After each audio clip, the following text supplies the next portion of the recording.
I'm Lady T506. Welcome to my channel.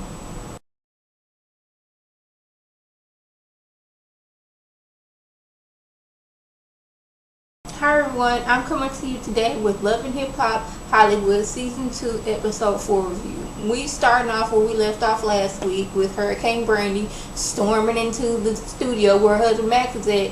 And like, I almost couldn't take this scene seriously because he is sitting in there with like the biggest smile on his face. Like they done did this scene like 3 or 4 times, and each and every time she busts in, he can't help but laugh. But then, she doesn't just let Max have it. She lets the girls in the room have it, going on about, the reason why they don't know you married is because our baby done found your ring on the floor. She also lets Ray J have it. It's like, you got the nerve and audacity to be here with my husband when I done vented to you my frustrations about him being out with these girls, and you got the nerve to do that. And then she got the nerve to try to keep everybody in the studio like ain't nobody leaving.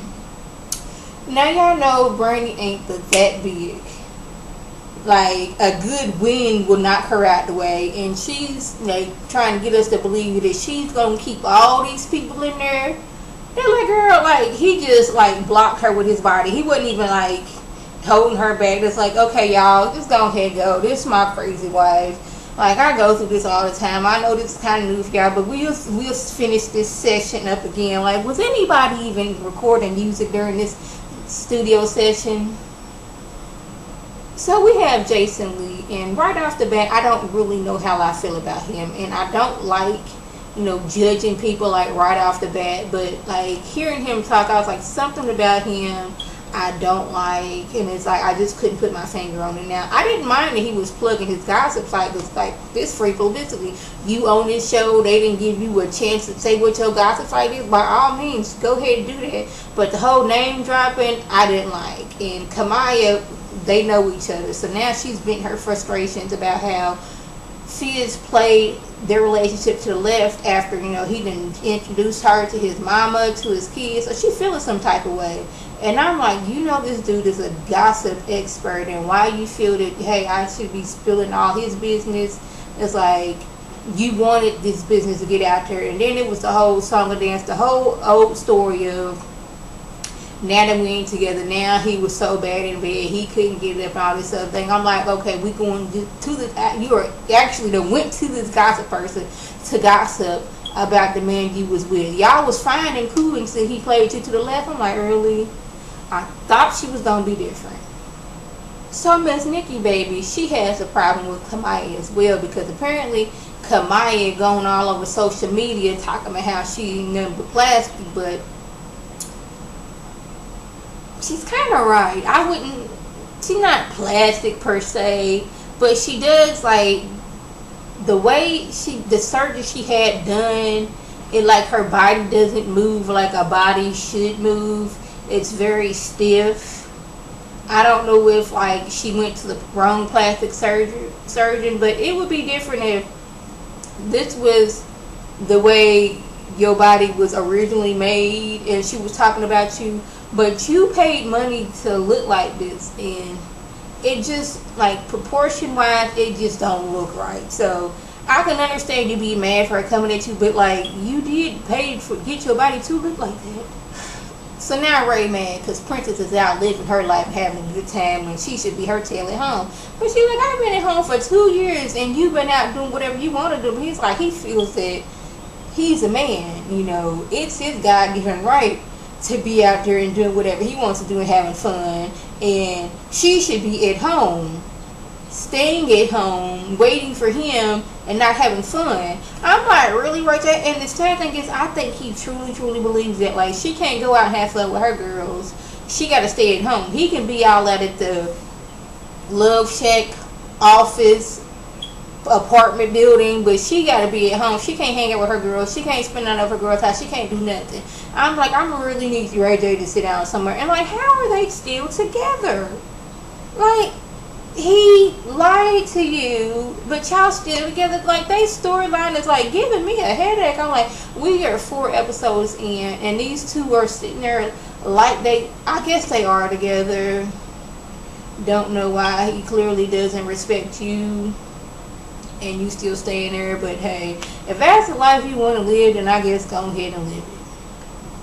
now did Brandy mess up her line in her confessional? Because like I don't know if she was talking so fast and she mispronounced with her confession. It's just like, I can't believe he went to the bottom of the gutter of the ocean. I'm paraphrasing, so I don't remember what she said. But she's going off on the fact that her husband was at the studio with these other women, and he's sitting there playing like, I don't know why she mad and why she keep on following me and doing all this stuff. It's because you've cheated in the past. This is why. She's not acting like this because you're not doing anything. She's acting like this because you've done this, and she don't really trust you. He's the only man out there that's going to admit that he ain't got no woman on the side. And it's like they get to fight, and then at one point he's like, I don't wear this ring because, because of the relationship that we're having right now, the problems we have right now. Why would I want to represent this type of relationship? And then she's like getting mad. It's like, oh, really? It's like that? And at one point they moved outside, and this is where it seemed like realness was going on, because she's like, quit talking all that. She don't want the neighbors to know all their business, but he's like, look here, neighbors, we out here fighting. And he takes off his ring and throws it, and I was like, no, he didn't. But like, I like to have felt out when she ran after him, because like she had on this dress that was too tight. It was like she was walking like this, and like her legs was moving too fast for her body. I about hollered. Well, she's like, and then she did. I fell out, laughed, hollered, did all of that. Then she's like, you are not going to leave. If you leave, and he gets in the car, and she does the, I'm going to stand in front of the car. Like, you just can't back up and go around me, or just back up and go to the next street. Like, this is when I thought the realness happened, because she was like, how am I going to find your ring? Oh my goodness, you better not go out in that car. Ooh. And then walks off. I hollered. I did. I laughed so hard. I'm pretty sure the neighbors heard me laughing. So April and Fizz are out having lunch. Amari couldn't show up, so they discussing what's going on and talking in true Mona Scott Young fashion. Jason Lee just happens to show up, and he's just welcomes himself to their table. And he's like, hey, I guess April, she had knew him. Fizz just now meeting him, and he goes to tell her, yeah, Kamaya told me about your relationship, and he's like, hold up. Why is she discussing our relationship to you, a blogger? I know y'all friends and all that stuff, but you gonna look for yourself first. You gonna be there, her friend, but in the back of your mind trying to use this to get your gossip site up, or to make money off of our relationship. And Fizz, he is really not feeling this. Like, okay, so this is what we're doing now. We're going to the gossip sites to talk about our relationship. See, now I'm starting to see why Fizz and this relationship didn't work. I guess we didn't see all that went on. We just saw that they was together. He didn't introduce her to somebody. But now, like, I'm kind of seeing why their relationship didn't work. Like, she looked all cute and sweet and innocent at first, but like she's truly and slowly showing how her true colors are. So Miles and Milan meet up, and he apologizes for dropping that cup of Kool-Aid on Milan's floor last episode. And to show his true love for him, he then went out and got a tattoo on his neck that has 2 M's and a crown. My first thought was, you ain't slick. Because if somebody just happened to ask, you can just say, I'm the M&M king, and put it at that. But what did I tell y'all? Don't get tattooed of people's name unless it's your mama or your kids. Don't do it. Just don't. Because then when y'all relationship over, you stuck with a reminder of whoever you didn't have a relationship with on your body. But him, he was slick. He just had 2 M's and a crown. So he can just say it's anything. Once they break up, get it removed. He ain't even got to tell nobody. Somebody asked, ooh, what's that tattoo for? Oh, I'm the M&M king. That's it. I love M&M. So I figure I'm going to get an M&M and a crown. I feel like I'm a king. I like M&M's. That's my story. I'm sticking to it. But it seems like they're going to have a little argument next episode, so I wouldn't know what went down. But we shall see. So Princess, she's talking to April like, girl, I think Teairra Marie is setting me up, because how would Ray J know that I was at Drake's house? And I'm like, are y'all paying Drake to throw his name out there like that? Like, was y'all really at Drake's house? I mean, maybe possibly they could have been at Drake's house, but hey, we would never know. This is Mona Scott Young. So Princess then got it in her mind, okay, I'm gonna ask, Teairra, does she want to go to Vegas with me? And I'm not really going to Vegas, but if Ray happens to find out, then I know that Teairra is going behind my back. But why was you trusting Teairra in the first place? Like, really? You were with her ex. She was madly in love with this ex. She tried to fight you last season because of said ex and what he said. But now, you think she didn't turn over a new leaf and she didn't change? Really?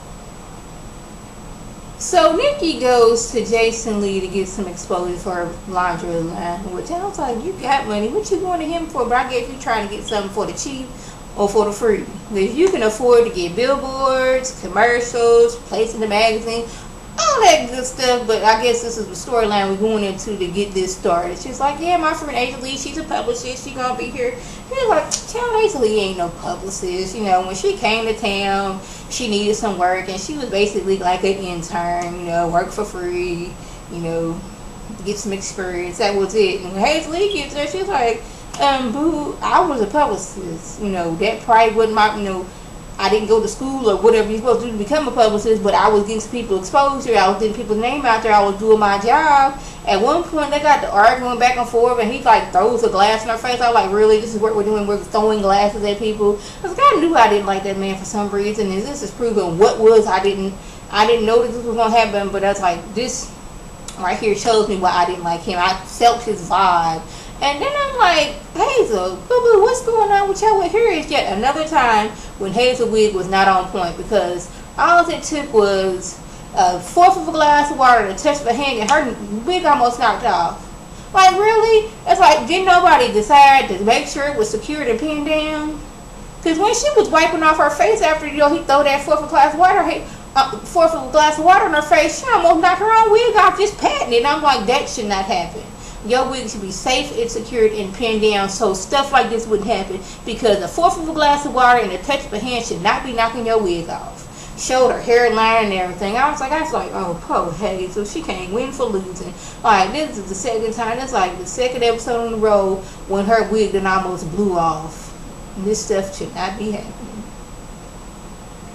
So Amber's venting her frustration that she ain't heard from Miles in a few days, and if he don't get his act together, then boo-boo, she's going on to the next best thing. I think next episode she gonna realize that this man wasn't even for her. But anyways, Teairra was going on how like her plan for the downfall of Ray J and Princess's destruction is coming into fruition, and she's sitting there with Amber and what's her name, Monique. So she's like, girl, how about my new BFF and just text me about going to Vegas? I don't know if I should text Ray right now or not, but like she's playing right into Princess's hand, and it's gonna backfire for her. I'm like, girl, if you over him, you should be over him. You shouldn't be trying to play all these games.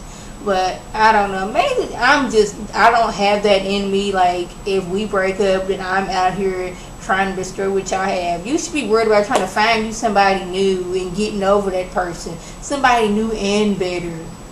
That's all I'm saying. So Kamaya thinks she's going over to FIZZ'S house to get her thing, but what she walks into is both Fizz and Nikki confronting her about what she been doing. First of all, Nikki's like, you been going out there on social media talking about me, going to different folks talking about me. Why you gotta talk about me? Fizz is like, you didn't went to this gossip person up there talk about our relationship and all this other stuff, and she going off at the mouth, and then it's like, oh my goodness. And then like she decides, I guess she don't like the way Nikki's sitting up in lingerie. But why, Nikki? You could have just put on some clothes. You do not have to have your body out like that. It's like in the middle of the afternoon. Like, really, you just walking around in lingerie and like lingerie shoes. But okay, and then at one point she get to throwing stuff, and this is where Fizz like, this is what you're not gonna do. You're not gonna be sitting up in my house and messing it up. So I'm gonna need you to exit stage left. So he tries to escort the house. She tell my son, don't put your hands on me, don't put your hands on me. It's like, boo boo, this man was not trying to hit you. He was trying to keep you from messing up his house. She going off talking about how she gonna whoop somebody, and I was like, the first episode with Kamaya, what was it, last week? I don't know, but it seemed so like she was this level-headed girl who was about her business and wasn't gonna put up with no, if you gonna treat me like a sad piece, and if you can't be with me and only me, then I'm just gonna move on. But I should have known better, because this is Love and Hip Hop Hollywood. I don't know what I was thinking that she could have been any different than any of these other girls on there. I was like, I was off my game on that. I don't know what I was going through where I thought she was going to be different. So that was the gist of the episode. If I left anything out, by all means leave a comment or a video response. And like always, I want to let my subscribers and the people watch my videos, I want you to like this video, comment, and subscribe, and share this video with your friends on Facebook, Twitter, Instagram, and here on YouTube. This is Lady T signing off. Have a good one.